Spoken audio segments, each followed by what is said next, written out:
here we have Gossia inophloia, thready bark myrtle, another member of the Myrtaceae family. So as opposed to our Eucalyptus grandis, which is one of those big sclerophyll Myrtaceae, this is a rainforest Myrtaceae.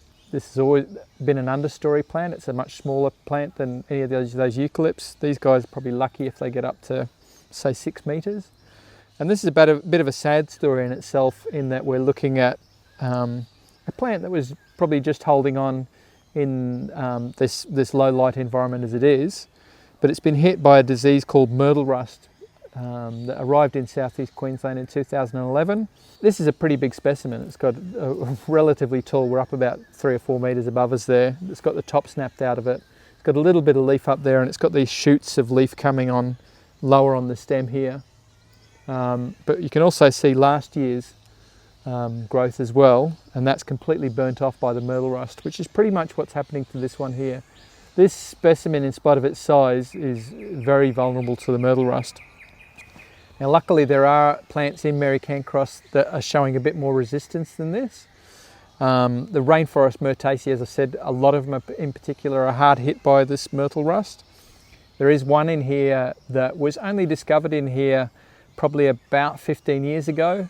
The Lenwebia species Blackall Range, or Blackall Range myrtle, that it appears has become functionally extinct in the reserve, or completely extinct in the reserve, has disappeared from in here. It was only discovered 15 years ago and probably disappeared, say, 10 years ago. The poor thing has disappeared in the last 10 years. These guys are holding on though. It's a sad story.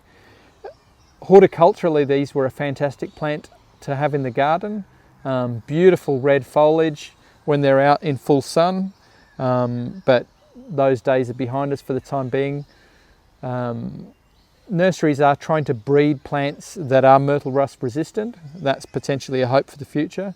And there is plants in Mary Cairncross that are showing Myrtle Rust resistance. So there is the potential for these species to come back, hopefully sometime in the future, to come past this very nasty disease that's been devastating them for the last decade. Bit of a sad story, but hope for the future with it.